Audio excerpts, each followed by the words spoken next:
জীবন যেন বহতা নদীর মতো, চলার পথে কত বাঁক মোহনা শত, আছে আরো দ্বন্দ্ব আলো আধারের, বেছে নিতে হবে তাই পথ আমাদের। আসসালামু আলাইকুম। প্রিয় দর্শক, আপনারা যারা দেশে আছেন প্রবাসে, সবাইকে জানাই অনেক অনেক প্রীতি ও শুভেচ্ছা। শুরু হলো এনটিভি আয়োজিত টক শো আলোকপাত। আমাদের আজকের বিষয় দয়ার তাৎপর্য। আপনাদের সাথে আছি আমি জয়নুল আবেদিন আজাদ। আর আজকে আমাদের মাঝে অতিথি হিসেবে উপস্থিত আছেন বিশিষ্ট লেখক ও গবেষক ডক্টর মীর মঞ্জুর মাহমুদ। আসসালামু আলাইকুম ওয়া রাহমাতুল্লাহি ওয়া বারাকাতুহু। প্রিয় দর্শক, আমাদের যাপিত জীবনে আমরা অনেক বিষয়ের মুখোমুখি হই। অনেক সময় আমাদের সামনে কাঠিন্য, কঠোরতা এসে যায়।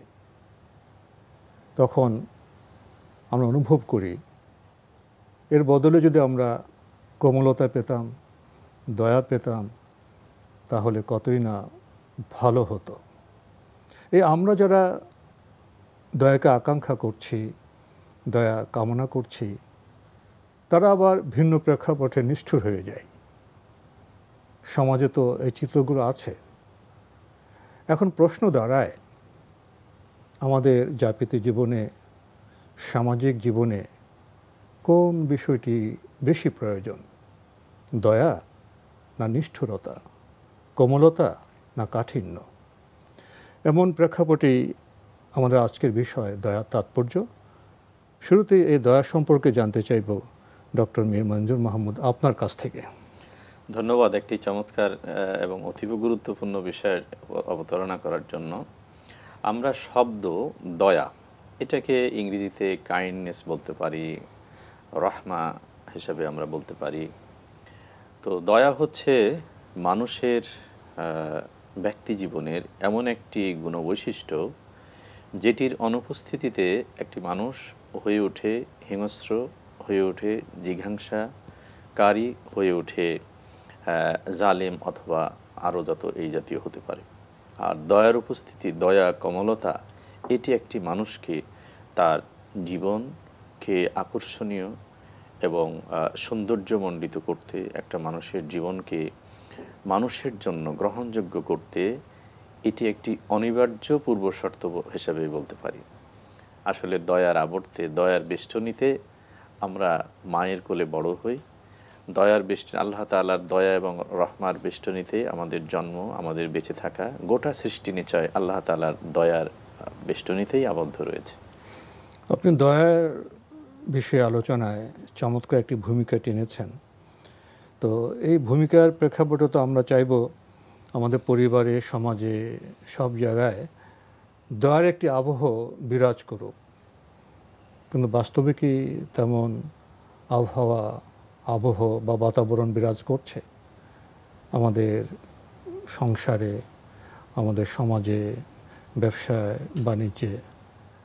আর যদি আমরা বৈশ্বিক পরিমণ্ডলের দিকে তাকাই, সভ্যতার দিকে তাকাই, অনেকে তো বলেন এই সভ্যতা যেন মারণাস্ত্রের সভ্যতা, যেখানে মারণাস্ত্রের প্রতিযোগিতা হয়, আণবিক অস্ত্রের প্রতিযোগিতা হয়। এমন প্রতিযোগিতার লক্ষ্য তো দয়া হতে পারে না। নিকেশ করে দেওয়া, উন্মূল করে দেওয়া, শেষ করে দেওয়া। সভ্যতার এই যে আবহ বা আমাদের সামাজিক জীবনের অনেক ক্ষেত্রে এই যে নিষ্ঠুরতার আবহ, এই পরিপ্রেক্ষিতে দয়ার বিষয়টি এখন কতটা গুরুত্বপূর্ণ? জি, আপনি খুবই বলেছেন, যথার্থই বলেছেন। আসলে আমি প্রথমত যদি আসি যে দয়াহীন জীবন এটা মানবিকতার জীবন নয়, মানুষের জীবন নয়। মানুষ মানুষের কাছ থেকে দয়া চাই, কাইন্ডনেস চাই, কিন্তু পশুর কাছ থেকে হিংস্রতা চায়, নিষ্ঠুরতা আশা করতে পারে। আর বিশ্বাসের দাবির জায়গায় যদি আমি আসি, তাহলে মুসলিম হিসাবে আমার আপনার পরিচয়টা কি? আমার আপনার পরিচয় হচ্ছে আমরা হচ্ছি ওই নবীর উম্মাত যে নবীর পরিচয় হলো যে তিনি হচ্ছেন নবীউর রাহমা, রাহমাতুল্লিল আলামিন। রাহমাতুল্লিল আলামিন। কোরআন কারিমের সূরা আল আম্বিয়ার 107 নম্বর আয়াতে আল্লাহ তাআলা অত্যন্ত পরিষ্কারভাবে বলছেন যে ইন্না আরসালনাকা ইল্লা রাহমাতাল লিল আলামিন, যে নিশ্চয় আমরা আপনাকে পাঠিয়েছি শুধু আপনার অনুসারীদের জন্য নয়, শুধু মানুষের জন্য নয়, গোটা সৃষ্টি নিচয়ের জন্য রহমত হিসাবে, সিম্বল অফ রহমা, দয়া মহানুভবতা, কোমলতা, উদারতার প্রতীক হিসাবে আপনাকে পাঠানো হয়েছে। কোরআন কারীম প্রথমেই আমাদেরকে শেখালো, আল্লাহ তাআলার অনেক সিফাতি সুন্দর নাম আছে আমরা জানি, তার মধ্যে বিসমিল্লাহির রহমানির রহিম, আলহামদুলিল্লাহি রব্বিল আলামিন, আর রহমান আর রহিম। এখানে আল্লাহ তাআলার দয়া এবং মানে রহম ও করমের যে পরিচয় দেওয়া হয়েছে, এই দয়া। সুতরাং নবী সাল্লাল্লাহু আলাইহি সাল্লাম দয়ার প্রসঙ্গে দীর্ঘ হাদিস আছে, অনেক বর্ণনা আছে, কিন্তু ইসলামী জীবন ধারণের হাদিসটি মুত্তাফিকুন আলাইহিতে আরও অন্য জায়গায় এসেছে, বুখারী মুসলিম সহ, সেটা হলো মাল্লা ইয়ারহাম ইরহাম লা ইরহাম, যে এটাকে মুসলিম জীবনের একটি নীতি হিসাবে করে দিয়েছেন। যে দয়া করে না সে দয়া পায় না, দয়া পাবে না। অর্থাৎ আমি আমার পরিসরে, আমার আওতাধীনে যারা আছে, আমি যদি তাদের প্রতি দয়াদ্র হতে না পারি, রহমদিল হতে না পারি, তাহলে আমি আল্লাহ তাআলার কাছে দয়া তো প্রত্যাশাই করতে পারি না। পাশাপাশি আমি যাকে দিচ্ছি, যার সাথে যে আচরণ করছি, সেটার বিপরীতেও আমি দয়া কামনা করতে পারি না।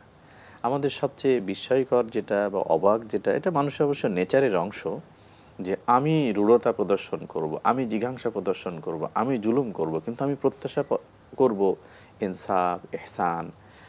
এখানে দয়াটা হচ্ছে এমন একটা জিনিস যেটাকে আমরা যদি এভাবে বুঝতে চাই যে ইনসাফ মানে 10 টাকায় 10 টাকা পাওয়া, কিন্তু ইহসান হলো যা পাবেন তার চেয়ে বেশি দেওয়া। তো দয়া প্রত্যেকটা মানুষই আশা করে থাকে, কিন্তু আমাদেরকে বুঝতে হবে যে দয়া কেবল যেন প্রত্যাশী না হয়, আমি দয়ালু হতে যেন শিখি, দয়াদ্র হতে যেন শিখি।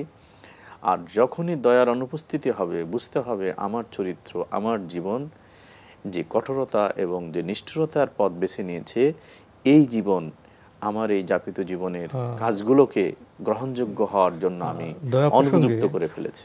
দয়া প্রসঙ্গে একটি বিষয় আপনার সামনে তুলে ধরতে চাই। জি। ধর্মপ্রাণ মানুষ তো নামাজে বা অন্য সময় মোনাজাত করে, দোয়া করে এবং আল্লাহর কাছে ক্ষমা চায়, দয়া চায়। তো আল্লাহর যে সৃষ্টি জগৎ, সেটা কি দয়া পরিপূর্ণ নয়? আল্লাহ তো এই পৃথিবীকে মানব বান্ধব করে সৃষ্টি করেছেন। আকাশ, আঙ্গিনা, সূর্যের অবস্থান, আবহাওয়া, বৃষ্টি, সব জায়গায় কি দয়া পরিপূর্ণভাবে অবস্থিত নয়? এই যে বাতাসে অক্সিজেন, সেটা কি দয়ার একটি বড় বিষয় নয়?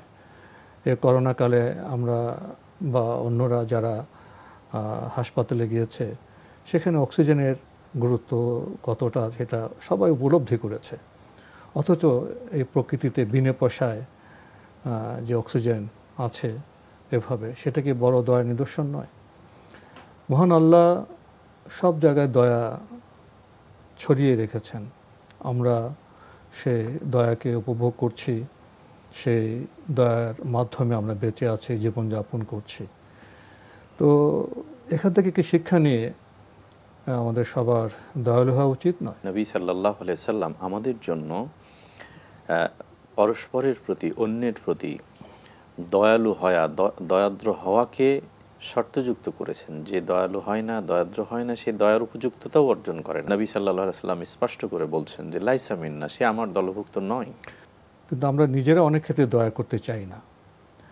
আমরা এটা উপলব্ধি করলাম যে সৃষ্টি জগতের চারিদিকে দয়ার বাতাবরণ। নবী ইসলাম রহমতুল্লিল আলামিন, সব মিলিয়ে আমাদের তো এই নির্দেশনা দেওয়া হয়েছে আমরা যেন দয়ালু হই। কারণ বাস্তব জীবনে আমরা দয়ালু নই, আমরা কোমল নই। ফলে আমরা কাঙ্ক্ষিত পারিবারিক পরিবেশ পাচ্ছি না, কাঙ্ক্ষিত সমাজ পাচ্ছি না, আর বৈশ্বিক পরিমণ্ডলের কথা নাই বা বললাম, যে সভ্যতায় মারণাস্ত্রের প্রতিযোগিতা হয়, যে সভ্যতায় আস্থার পরিবেশ থাকে না, সেই সভ্যতা আমাদের কী বা দিতে পারে? দয়ার উদাহরণ কেমন? আমরা সাধারণত মনে করি যে আমরা ক্ষুধার্তকে অন্ন দিলাম, পিপাসার্তকে আমরা পানি দিলাম, কারো একটা প্রয়োজন আমরা মিটালাম, বা কেউ একটা ভুল করলো তাকে বকা না করে তাকে ক্ষমা করে দিলাম। হ্যাঁ, এসবই তো দয়ার উদাহরণ। কিন্তু আমরা যদি নবী ইসলামের জীবন থেকে কিছু বিষয় আমরা আনি, তাহলে উপলব্ধি করতে পারবো দয়ার মাত্রা কতটা হতে পারে। আমি শুধু একটি উদাহরণ দিতে চাইব।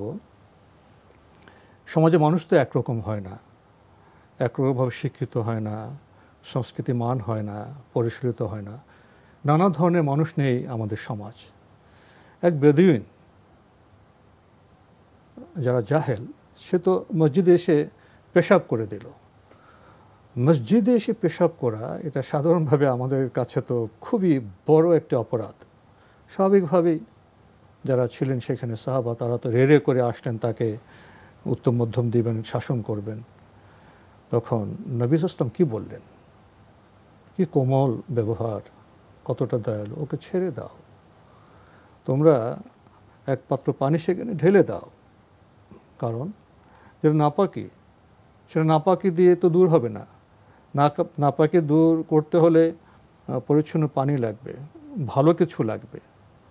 এই যে মসজিদে পেশাবের যে ঘটনায় নবী ইসলামের যে আচরণের উদাহরণ, এটা কি দয়ার, কোমলতার একটি শীর্ষ মানদণ্ড নয়? অবশ্যই। এবং কোরআন কারীম এ নিয়ে নবী সাল্লাল্লাহু আলাইহি সাল্লামকে নানাভাবেই নির্দেশনা দিয়েছেন। যেমন ধরুন, ওয়ালাউ কুনতা ফাওজান গালিদাল কলব লানফাদ্দু মিন হাওলিক। জনবী, আপনি আচরণে যদি কঠোর হতেন, কমলতা পরিহার করতেন, তা আপনার চারপাশে কাউকে পেতেন না।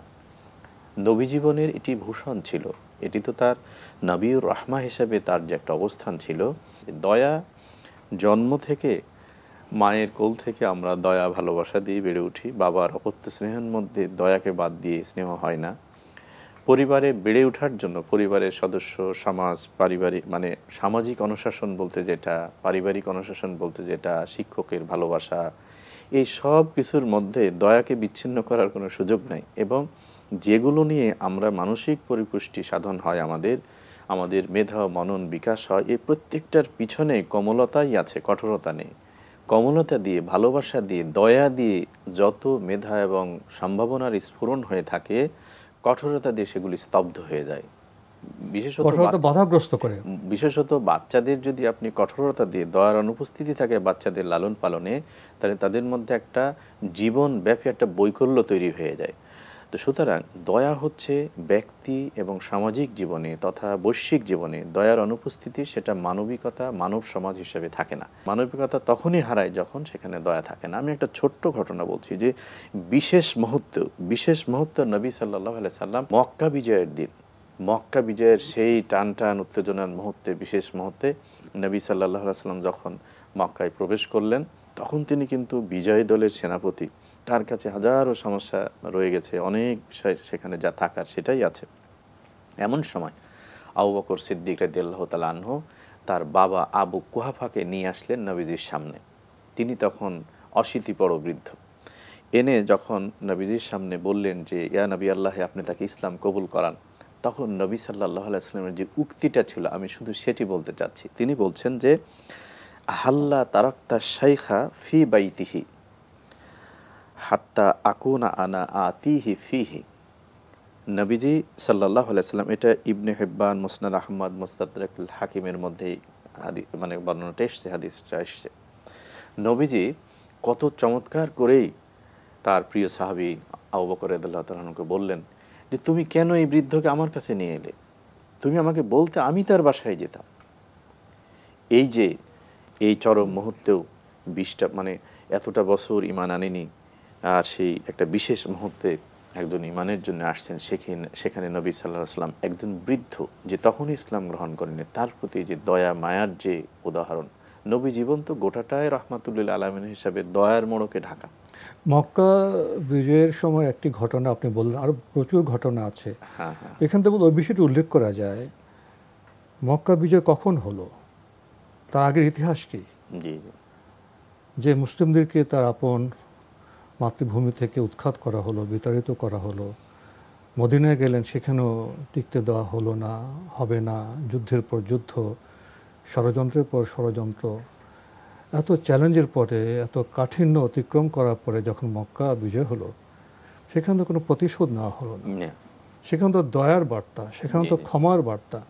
নবী রসুলরা দয়ার যে রাজপথ নির্মাণ করেছেন, জি আমাদের তো সেই পদাঙ্কই অনুসরণ করতে হবে। জি জি একটি উজ্জ্বল উদাহরণ যদি আমরা অনুসরণ করতে চাই, আমরা যে অনুপ্রাণিত হই, আমরা তো কিছুটা পারবো, এবং সে কিছুটা যদি আমাদের ব্যক্তি জীবনে, পারিবারিক জীবনে, সামাজিক জীবনে এসে যায়, তাহলে তো অবশ্যই আমাদের জীবন এবং সমাজ পরিবর্তিত হতে পারে। অবশ্যই বলবেন। প্রসঙ্গত আরেকটি বিষয় আপনার সামনে পেশ করতে চাই। মুসলিম শরীফের একটি হাদিসে বিষয়টি এসছে, তার বার্তাটা হলো যে জিনিসে কোমলতা থাকে, জি। দয়া থাকে, সেটা সেই জিনিসকে সৌন্দর্যে মণ্ডিত করে। জি আর যে জিনিসে কোমলতা থাকে না, সেটা দোষযুক্ত, ত্রুটিযুক্ত হয়ে যায়। তাহলে সৌন্দর্য মণ্ডিত হওয়ার সাথে কোমলতাকে, দয়াকে রাসূল সাল্লাল্লাহু আলাইহি ওয়াসাল্লাম যুক্ত করেছেন, এবং পাশাপাশি কথাও বলেছেন, যেখানে যে জিনিসে দয়া থাকবে না, কোমলতা থাকবে না, সেটা দোষযুক্ত হবে, সেটা ত্রুটিযুক্ত হবে। তাহলে দোষ থেকে, ত্রুটি থেকে মুক্ত হতে হলেও আমাদের দয়ার সংস্কৃতিতে সমৃদ্ধ হতে হবে, কোমলতার যে আবহ বাতাবরণ, তার দ্বারা আমাদের পরিপুষ্ট হতে হবে। এটি কি বর্তমান যে বিশ্ব ব্যবস্থা বলি, বা বর্তমানে সভ্যতার যে স্বার্থান্ধতা, আত্মকেন্দ্রিকতা, নিজকে নিয়ে অতি ব্যস্ততা, মানুষের প্রতি রুক্ষতা, সেখানে কি এই বিষয়গুলোর চর্চা বর্তমান সময়ের দাবি নয়?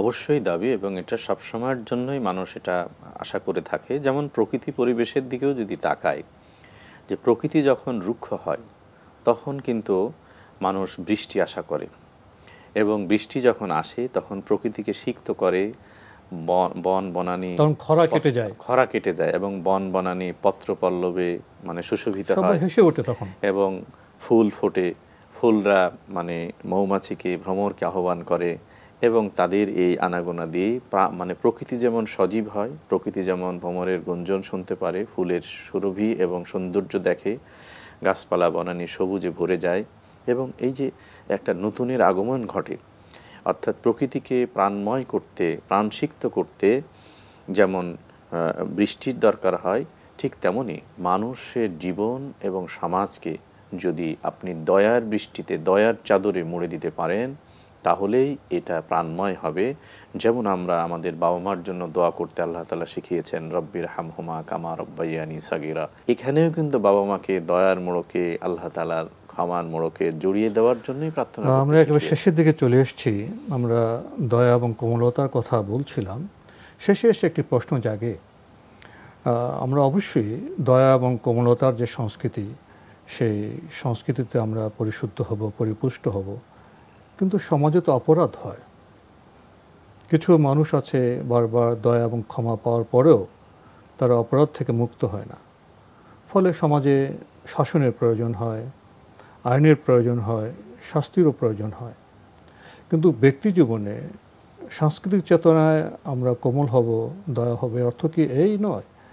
এর অর্থ কি এরকম হবে যে সমাজে আইন থাকবে না, অপরাধী শাস্তি পাবে না, দুষ্টের দমন শিষ্টের পালন হবে না? এই একটি বিষয় বোধহয় এসে যায়। অবশ্যই না। আপনার শাস্তি হবে অপরাধের, অপরাধীর নয়। আমরা যাতে অপরাধকে ঘৃণা অপরাধ করব, প্রশ্রয় না পায়, প্রশ্রয় না পাই। আর অবশ্যই সমাজে সেটা অবশ্যই আইনের বিষয়, আইনের বিষয়, শান্তি শৃঙ্খলা সেটা রক্ষার সাধারণ জন্য মানুষ আইনকে হাতে নেবে না। এটা যারা দায়িত্বে আছেন তারা এটা প্রয়োগ করবেন, এবং দয়ার নামে শাসনকে উপেক্ষা করা যাবে না, কিন্তু সেখানে যেন নিষ্ঠুরতা, নির্মমতা যেন প্রাধান্য না পায়। সেখানে মানবিক আচরণের আইন মধ্যে হবে, দিয়েই কিন্তু শাসন আদালত করা যায়। থাকবে, কিন্তু ব্যক্তি জীবনে, সামাজিক জীবনে আমরা দয়ার, কোমলতার চর্চা করব। অবশ্যই সেটা করতে হবে, না হলে সেটা জুলুম বা অত্যাচারে পরিণত হয়ে যাবে। আর দয়া যেমন অনিবার্য, দয়ার অর্থ এই নয় আপনি যদি অত্যাচারীকে নিবৃত্ত না করেন, তাহলে তো আপনি অন্যের দয়াকে ইনশিওর করতে পারবেন না, আপনি দয়াকে পৌঁছাতে পারবেন না। আপনি রিলিফের দয়া ত্রাণ দিবেন, জি জি, সে ত্রাণ যদি কেউ লোপাট করে নিয়ে যায় জি জি, তাহলে তো দয়ার বস্তু পৌঁছলো না। হ্যাঁ হ্যাঁ, তাহলে ন্যায়ের প্রতিষ্ঠা করতে হবে, অন্যায়ের প্রতিরোধ করতে হবে। জি, সেজন্যই তো সভ্য সমাজে আইন থাকবে, আদালত থাকবে, জি জি। মানব বান্ধব আইন। তবে অপরাধের উৎসগুলোকে নিয়ন্ত্রণ করতে হবে, যেন অপরাধী তার মানে আনুকূল্য পেয়ে অপরাধ বাড়িয়ে নিতে না পারে। এই জন্য কোরআনে নীতি ওয়াল আমরু বিল মারুফ ওয়ান নাহি আনিল মুনকার, ভালো কাজের জন্য উৎসাহ দেওয়া এবং প্রণোদনা দেওয়া, খারাপ কাজের পথকে বন্ধ করা এবং সেখানে নিয়ন্ত্রণ এবং শাসন দেওয়া। তো আজকে আমাদের এখানে শেষ করতে হচ্ছে। আপনাকে অনেক ধন্যবাদ। আপনাকেও অনেক ধন্যবাদ। প্রিয় দর্শক, আমরা দেখছিলাম এনটিভি আয়োজিত অনুষ্ঠান আলোকপাত। আমাদের আজকের বিষয় ছিল দয়ার তাৎপর্য। আপনারা আমাদের অনুষ্ঠান এনটিভি অনলাইনেও দেখতে পারবেন, ভিজিট করুন www.ntvbt.com। এছাড়া ইউটিউবে এবং আমাদের ভেরিফাইড ফেসবুক পেজে অনুষ্ঠান দেখতে পারবেন। প্রিয় দর্শক, আজকে আমরা দয়ার তাৎপর্য নিয়ে কথা বলছিলাম। আল্লাহ দয়াবান, আমাদের রাসূল সাল্লাল্লাহু আলাইহি ওয়াসাল্লাম রাহমাতুল লিল আলামিন। আমাদেরও ব্যক্তি জীবনে কোমল হতে হবে, দয়ার গুণে সমৃদ্ধ হতে হবে। অবশ্য সমাজে ন্যায়ের প্রতিষ্ঠা হতে হবে, অন্যের প্রতিরোধ হতে হবে। সেজন্য মানববান্ধব আইন থাকবে, আদালত থাকবে। সমাজে যেন কোনোভাবে অন্যায় প্রশ্রয় না পায় এবং দয়ার চর্চা, দয়ার বস্তুগুলো যাতে মানুষ পেতে পারে সেখানে কোনো বাধা থাকবে না। আসুন আমরা ন্যায়ের চেতনায় আমরা দয়ায় পরিচালিত হই, দয়ার বার্তা চারিদিকে ছড়িয়ে দিই। প্রিয় দর্শক, মহান আল্লাহ আমাদের সবাইকে নিরাপদে রাখুন শান্তিতে।